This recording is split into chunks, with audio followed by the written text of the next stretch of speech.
Wakati ligi kuu Tanzania bara ikiwa kila timu imeshacheza mechi 19, zimebaki mechi 11 ili msimu huu wa 2025 2026 kukamilika, tayari mapema zimeshaanza tetesi kuhusiana na nyota mbalimbali wanaohusishwa na klabu za hapa nchini. Mmoja wapo ni kiungo ushambuliaji wa kimataifa wa Burundi, Jean-Claude Girumugisha, ambaye hivi sasa ni miongoni mwa wale ambao wameanza kuhusishwa mapema na wananchi Yanga kwa ajili ya usajili wa msimu ujao 2026 2027.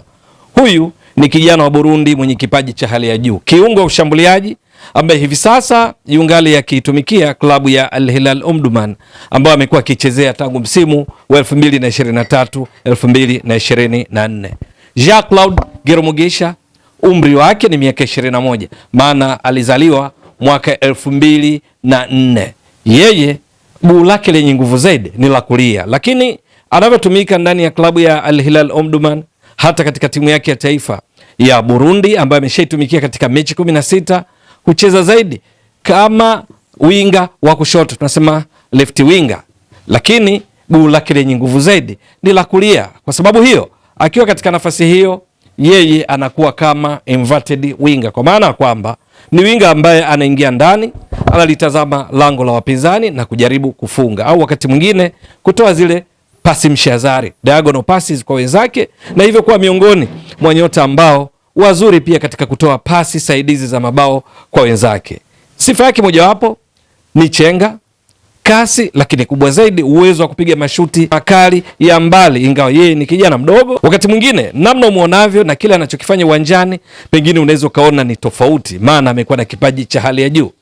Hivi karibuni katika ligi ya mabingwa barani Afrika, yeye ni miongoni mwa nyota waliong'ara sana na kuiwezesha Al Hilal Omdurman kwenda hadi katika hatua ya robo finali, ambako walitolewa kwa matokeo ya jumla ya 2-1 dhidi ya RS Berkane ya kule nchini Morocco. Ndio walitoa sare ya 1-1 kule Morocco, lakini mechi ya nyumbani ambapo wao hivi sasa kwa sababu wamechafuka nchini kwao Sudan, Al Hilal Omdurman wamekuwa wakicheza pale nchini Rwanda, walifungwa kwa bao 1-0 na hivyo wakatolewa kwa mabao 2-1 na safari yao ikaishia hatua ya robo finali. Lakini kwenye hatua ya makundi, yeye ni miongoni mwa wale waliowezesha Al Hilal Omdurman kumaliza kileleni kwenye kundi C ambalo lilikuwa na timu kali kama MC Alger ambayo ilijikuta ikiishia hatua ya makundi kwenda robo finali kwa sababu tu ya kiwango cha juu kilichoonyeshwa na Al Hilal Omdurman kwenye kundi hilo. Walikuwapo pia Mamelodi Sundowns ambao hivi sasa wapo katika hatua ya fainali ligi ya mabingwa barani Afrika. Sasa wanakwenda kucheza dhidi ya FAR Rabat, hawa Mamelodi Sundowns.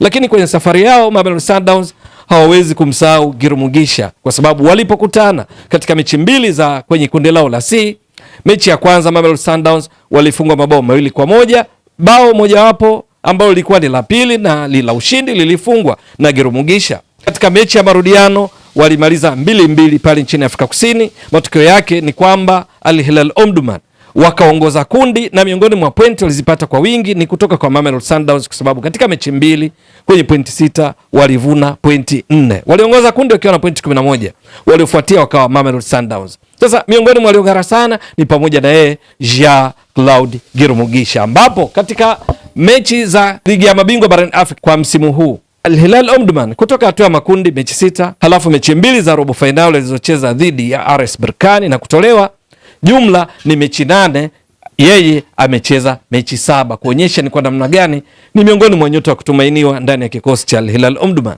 Dakika alizocheza zilikuwa ni 570. Yes, kwa maana kwamba wastani wa takriban dakika 81 katika kila mchezo. Na alifanya nini? Katika mechi hizi 7 aligusa mipira, sema touches, ambazo ni kiashiria cha namna anavyohusika katika mchezo. Gusa mpira mara 198, lakini akatoa pasi, ni mzuri katika eneo hili pia.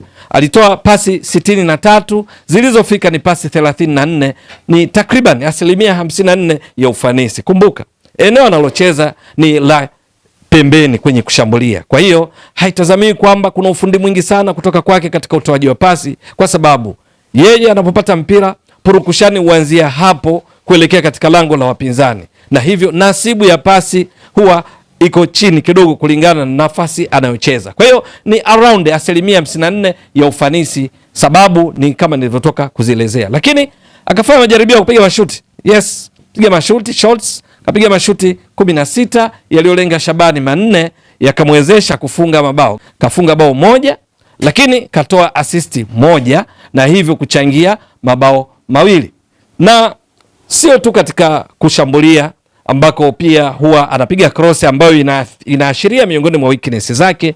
Cross amepiga 20, lakini zilizofika ni cross 5. Unaona hapa ni ufanisi wa cross wa around 25%, kwamba kama kweli akitua Yanga miongoni mwa maeneo ya kujimarisha, benchi la ufundi la Yanga chini ya Pedro Gonçalves ni katika kuhakikisha cross zake ziwe na madhara kwa wapinzani, kwa kuhakikisha zinafika anakozipeleka. Lakini Girumugisha sio mzuri tu katika majukumu ya kushambulia, yeye kama kiungo ushambuliaji kutokea pembeni, kushoto ama kulia, maana goli lake lenye nguvu zaidi ni la kulia. Lakini pia kwenye majukumu ya kuzuia yuko vizuri, kwa sababu katika mechi hizi 7, katika dakika hizi 570 kuanzia hatua ya makundi mpaka robo finali, yeye ameshafanya majukumu ya kiulinzi pale timu yake inapopoteza mpira, ambao ni pamoja na tackling, tunaweza kusema kuingia uvunguni mwa wapinzani, kucheza mpira bila kusababisha madhara kwa maana ya faulo.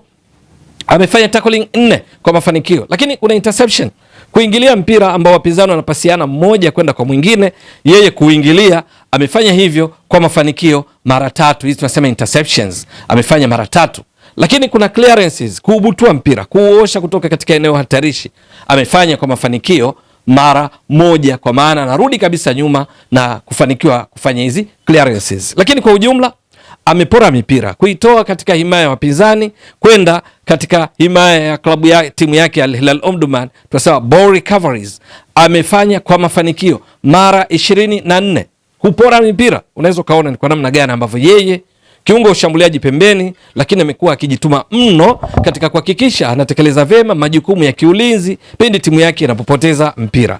Na ikitokea kweli akatoa Yanga, maana yake faida zake hizi zinakwenda kuiongezea Yanga uzoefu, ingawa ni kijana mdogo, lakini sio tu msimu huu kwamba amekuwa akibeba Al Hilal Omdurman katika michuano ya hadhi ya juu ya klabu barani Afrika, ya ligi ya mabingwa barani Afrika mpaka hatua ya robo finali, akizitesa safu za ulinzi za timu pinzani kama Mamelodi Sundowns. MC Alger pia waliteseka katika mechi mojawapo walioshinda 2-1. Tukio mojawapo ni hilo unaoliona hapa, anamtesa huyo beki nambari 25 mgongone, Aymen Bugera alipata shida sana mbele ya Jean Claude Girumugisha. Lakini uzoefu huu pia msimu uliopita yeye pia alikuwa miongoni mwa walioiwezesha Al Hilal Omdurman kwenda mpaka hatua ya robo finali na tena wakiongoza kwenye kundi lao. Kwa hiyo ni mzoefu. Katika msimu uliopita kabla ya msimu huu alicheza mechi 6, alifunga mabao 2. Msimu huu kafunga bao 1, katoa asisti 1. Lakini hata msimu 2023-24 yeye amekuwa miongoni mwa nyota kutumainiwa ndani ya klabu ya Al Hilal Omdurman. Akitua Yanga, maana yake ni kwamba anakwenda kuiongezea Yanga chini ya Pedro Gonçalves mapana katika kikosi chao juu ya nani aanze, maana ataleta ushindani, lakini pia uzoefu wake kwa kushiriki mechi za ligi ya mabingwa barani Afrika kama nilivyotoka kueleza. Ni kwa sababu katika kucheza kwake yeye kwenye kikosi cha Al Hilal Omdurman hupenda kutumia baada ya golikipa walinzi 4, viungo wale ukabaji, viungo 3 ushambuliaji, mshambuliaji kinara mmoja. Ama wakati mwingine hutumia baada ya golikipa kuwa na walinzi 4, viungo 3, washambuliaji 3. Yeye katika hawa 3 wa kushambulia huwa hakosekani akiwa fit katika Al Hilal Omdurman. Upande mmoja ule wa kushoto ndipo anapokuwa yeye Girumugisha, tunafahamu vizuri. Katika upande mwingine kuna pacha wake Adama Coulibaly, pacha kwa maana ya uchezaji uwanjani, anacheza kutokea upande wa kulia. Yeye ni Coulibaly ndio hucheza katika upande wa kulia. Wanafanana kiuchezaji kwa sababu ya kasi yao na uwezo mkubwa wa kupiga chenga na kupiga mashuti. Halafu katikati huwa wana Abderazzaq Omar, tunafahamu vizuri kwenye kikosi chao, wakikamilisha hawa 3 wa kiungo cha ushambuliaji, huku mshambuliaji kinara akiwa kaka mkubwa Mohamed Abdurrahman na hodha wao. Wakati katika viungo wawili wakati mara nyingi kuna Salahuddin Adil, lakini vile vile wanakuwa na Walieldin Khidir. Lakini wakati mwingine kwenye 4-3-3 baada ya golikipa kama nilivyotoka kueleza, yeye anakuwa katika eneo hili la juu akitokea upande ule ule wa kushoto kama miongoni mwa washambuliaji 3. Sasa mifumo hii ndio ambayo pia Yanga chini ya Pedro Gonçalves wamekuwa wakitumia sana, kwamba baada ya golikipa walinzi 4, viungo wale wakabaji, viungo 3, mshambuliaji kinara mmoja, ama 4-3-3. Yeye anaweza kufiti mote humo na hivyo kuwaletea challenge pindi akitua wachezaji waliopo hapa. Tunazungumzia Maxim Pia Nzengeli, tunazungumzia Peodo Pacome Zouzoua, Alan Okello na kadhalika, kama atatua, na hakika Yanga watakuwa wamepata mtu wa maana sana. Lakini changamoto ya haraka ya kutajwa ni pamoja na gharama. Inaelezwa kwamba Giru Mugisha amekuwa akiwaniwa na timu nyingi, tena kwa dau kubwa zaidi. Lakini kumbuka, ni tetesi, hakuna taarifa rasmi za Yanga, hakuna taarifa rasmi za Al Hilal Omdurman wala management binafsi ya mchezaji Giru Mugisha kwamba yungali tayari kutoa Yanga kwa msimu ujao na kwamba Yanga kweli wanamwania. Je, itakuwa vipi? Atatua kweli Giru Mugisha na hivyo kuiongezea Yanga makali katika ushiriki wake michuano ya kimataifa kwa msimu ujao? Ni swala la kusubiri. Ewe mtazamaji wa Mbwaduke Stats Sport Next Level, endelea kuunga mkono channel hii kwa kuhakikisha kama una subscribe, una share, una like na kucomment. Mwasilishaji wako ni mimi Ramadhani Mbwaduke almaarufu kama Mzee wa Data. Shukran jazilan. Bye bye.